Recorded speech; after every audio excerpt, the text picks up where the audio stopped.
Tengo el honor de estar en comunicación con un héroe del Perú, el veterano de la guerra del Cenepa y jefe del comando Chavín de Huántar, el general José Williams, de la importancia que tuvo esta guerra final que llevó un tratado de paz definitivo entre ecuatorianos y peruanos.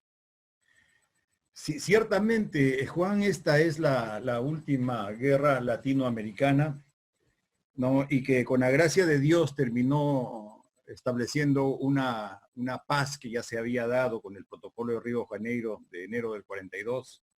Y bueno, terminada, ¿no? Puntualizada ya con el Acta de Brasilia luego de Cenepa.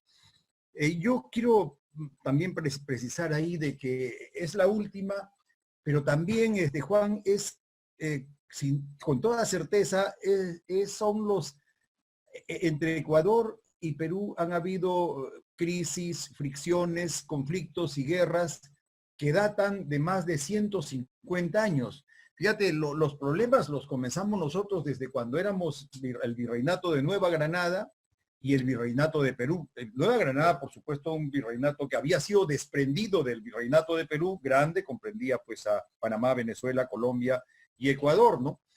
Entonces, y ahí ya comenzábamos con ciertas fricciones por el tema de la selva, Maynas, Tumbes, Jaén, habían ciertas cosas, y de por medio estuvo el Utiposidetis, la libre determinación de los pueblos, actas no firmadas o laudos firmados por el rey de España, y así es con el pasar del tiempo, el virreinato de Nueva Granada se convierte en la Gran Colombia.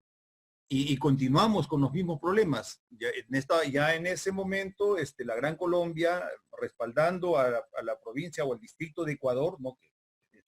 Eran los 4 distritos, el del sur, el distrito de Sur o Ecuador. Pues, o sea, son conflictos que vienen desde la época colonial.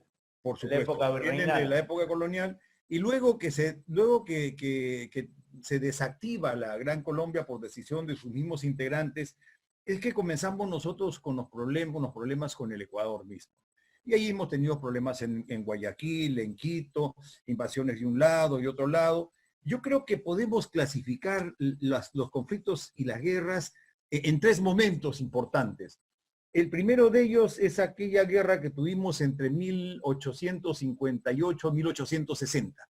Cuando Ramón Castilla va hacia Quito, hacia Guayaquil, invade Guayaquil y las provincias del sur, terminamos en un tratado que no se reconoce, luego vinieron los mismos problemas de los requerimientos que quería cada uno de los estados sobre territorios que consideraban que era de uno u otro.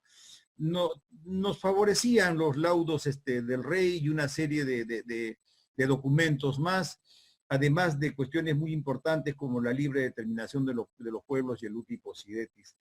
Entonces, es así que luego de esa primera guerra, nosotros tenemos quizás la más importante, la de 1941, aquella donde Perú invade y llega hasta toma las provincias del Oro y toda la parte sur del Ecuador, pero que está bien próximo a Perú.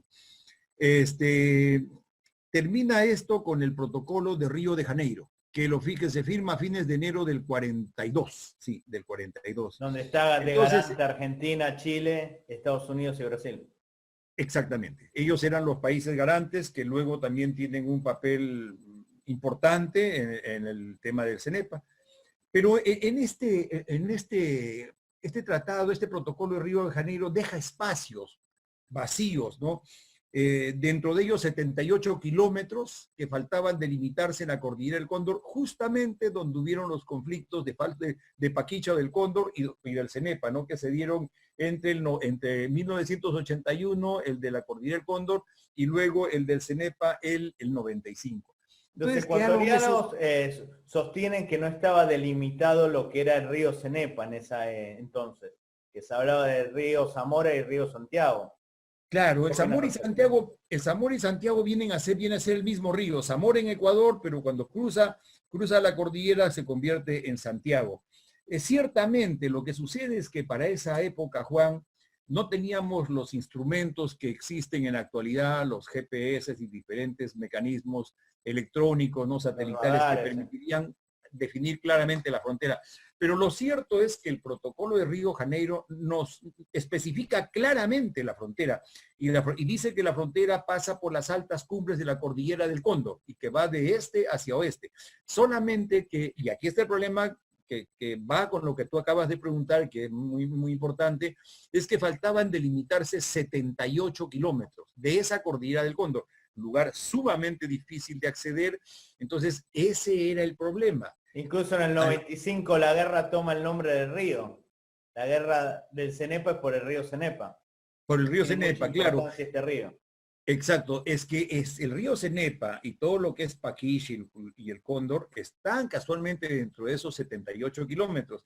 Entonces la aspiración era que esa franja, ese espacio de 78 kilómetros se prolongara y llegara hasta el río Marañón o tuviera salidas en el Marañón de tal forma de poder salir al Amazonas. Ya las expectativas de los años anteriores, ¿no?, sobre Tumbes, Jaén y Maynas, que vendrían a significar casi una cuarta parte del territorio peruano o quizás una quinta parte del territorio peruano, ya habían quedado detrás, porque evidentemente el tiempo no nos da para esto, porque hay legalidad, ¿no? Instrumentos también internacionales tipo a tratados y protocolos que acreditan que ese territorio era nuestro. Pues como era difícil de delimitar, habían fricciones. Unos que afirmaban de que el otro país no quería hacer los límites porque estaba retrasando las cosas, los otros que querían un poco más. Total, que eso fue haciendo que con el tiempo no se llegaran a definir esas fronteras. Y ahí vinieron estos problemas donde Ecuador, principalmente, y la historia lo dice, va ingresando a territorio peruano, crea bases que llevan el mismo nombre, ¿no?, de bases o puestos de vigilancia ecuatorianos, pero hace una homonimia con Perú. Y ahí es donde se dan estos dos últimos conflictos, el de Paquicha, Cordillera del Cóndor, que es más pequeño, son fricciones, escaramuzas, y luego Cenepa, que es un conflicto, la califican también como una guerra focalizada, porque ambos gobiernos no quisieron hacer que el escenario no se desbordara, ¿no?, que no se diera una guerra total, ¿no? Pero este es un problema que data de mucho tiempo, ¿no? Hemos tenido 3 guerras importantes, ¿no? Y Cenepa fue la última. Y por suerte se resolvió definitivamente a partir del año 98. Y en Cenepa se termina de solucionar el problema, puesto que, y me voy a permitir decirlo no solamente porque soy militar, sino que evidentemente que el éxito fueron de las armas peruanas, en el sentido de que se respeta o se realiza lo que dice el protocolo de Río de Janeiro, que ya estaba establecido desde 1942, de enero del 42. La frontera no se mueve un solo milímetro de donde estaba. Lo que se hace es demarcar la frontera, ¿no? Y terminamos de demarcar la frontera en los 78 kilómetros y se aplicaron o se viabilizaron una serie de acuerdos que se habían dado en el protocolo de Río de Janeiro, como por ejemplo que Ecuador tenía la posibilidad de hacer libre navegación por los ríos de la Amazonía. El Ecuador también tiene la posibilidad de hacer 2 embarcaderos en la selva, crear una zona intangible en el lugar. Y lo que sí se dio Perú, y me parece que es un conflicto, es una guerra, al final hubo un acuerdo, hubo una negociación y Perú decidió ceder 1 kilómetro cuadrado como cementerio de guerra para el Ecuador, pero que no tiene soberanía. Quienes nazcan ese kilómetro no tienen la nacionalidad ecuatoriana. Entonces, en resumidas cuentas, la frontera se delimita conforme al protocolo de Río de Janeiro. Y como dice Clausewitz, ¿no?, en una guerra, en un conflicto, quien gana es quien impone su voluntad. Bueno, pues no nos impusieron ninguna voluntad porque la frontera no se movió.